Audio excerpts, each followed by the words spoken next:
Thank you very much. Thank you. माननीय संजय सिंह जी। धन्यवाद मान्यवर, आपने इस रेल बजट पर मुझे बोलने का मौका दिया। मान्यवर, सरकार की ओर से मंत्री जी का बयान आया कि निजीकरण रेलवे का नहीं किया जाएगा,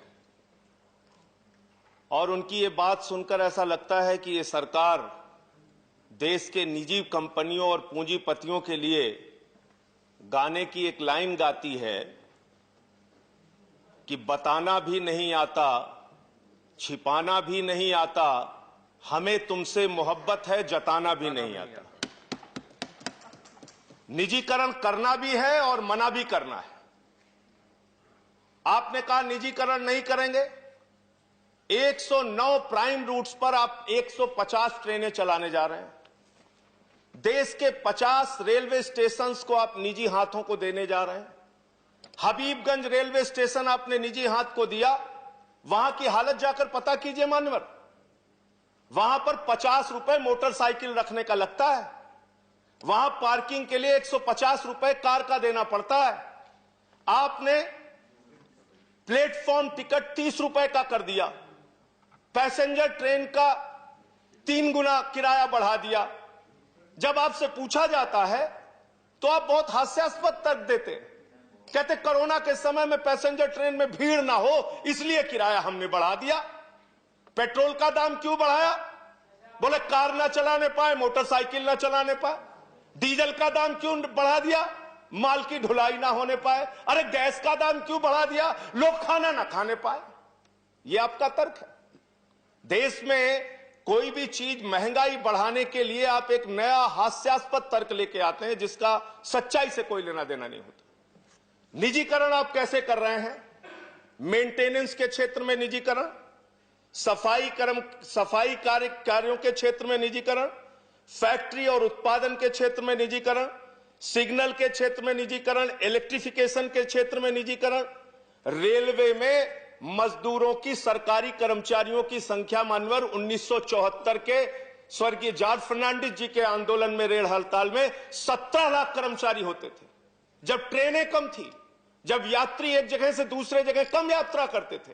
आज 2.5 करोड़ लोग प्रतिदिन एक स्थान से दूसरे स्थान रेलवे के माध्यम से जाते हैं, और आज आपने कर्मचारियों की संख्या पहुंचा दी 12,26,000। 17 लाख से घटा के 12 लाख। यह निजीकरण के कारण हुआ, हर क्षेत्र में निजीकरण के कारण हुआ। और अब आप तो एक नया तरीका लेके आ गए हैं, लेटरल एंट्री। आईएएस भी आप लेटरल एंट्री के जरिए बना रहे हैं। 39 आईएएस आपने लेटरल एंट्री के जरिए बनाए, और जिसमें आरक्षण के नियमों की, एससी, एसटी, ओबीसी के आरक्षण को पूरी तरीके से खत्म कर दिया आपने। और निजीकरण जो आप रेलवे में लेके आ रहे हैं, इसके पीछे आपकी सबसे खतरनाक मंशा है एसटी, एससी, ओबीसी के आरक्षण को धीरे धीरे समाप्त करने की आपकी योजना है। यह मूल मंशा आपकी है। मान्यवर, खुद आपने माना है कि 21.6% माल की ढुलाई लॉकडाउन के दौरान रेल के माध्यम से ज्यादा हुई। यानी रेलवे के कर्मचारी पूरी निष्ठा के साथ, ईमानदारी के साथ काम करते हैं, और उस लॉकडाउन में काम करने के कारण, कई कर्मचारी जो कोरोना योद्धा जिनको आप कह सकते हैं, उनकी जान भी गई। 50 लाख रुपए मुआवजा कर्मचारी संगठन मांग करते हैं। 20 लाख रुपए मुआवजा आपने दिया, फिर उसको बढ़ा के 35 लाख किया। आज तक उनको मुआवजा नहीं मिल पा रहा है। रेल के जो कर्मचारी इस कोरोना काल में जिनका जीवन गया, और कोरोना काल में मान्यवर 2.5 करोड़ की आपकी क्षमता एक जगह से दूसरे जगह यात्रियों को पहुंचाने की प्रतिदिन की है। लेकिन हमने देखा कि किस तरीके से रो रो के ट्रेनें चलाई गई, किस तरीके से लोगों को तरसाया गया ट्रेनें चलाने के नाम पर। और 40 ट्रेनें रास्ता भटक जाती हैं, 80 लोगों की जान चली जाती है। मुजफ्फरपुर के स्टेशन का वो दृश्य आज भी हम लोग नहीं भूल पाते। एक मां के ऊपर से उसका छोटा बच्चा आंचल हटा रहा था, उसकी मां की कंक्लूड करिए संजय जी। बस खत्म कर रहा हूं मान्यवर। अंत में सिर्फ इतना ही बात कहना चाहता हूं कि आप कृपा करके रेलवे कर्मचारियों को निजी हाथों में मत दीजिए। यह एक बहुत बड़ा सेक्टर है। जहां से रोजगार भी मिलता है और जहां गरीब आदमी को एक भरोसा होता है कि हम सस्ते में दामों में यात्रा कर पाएंगे, सस्ते किराए में यात्रा कर पाएंगे।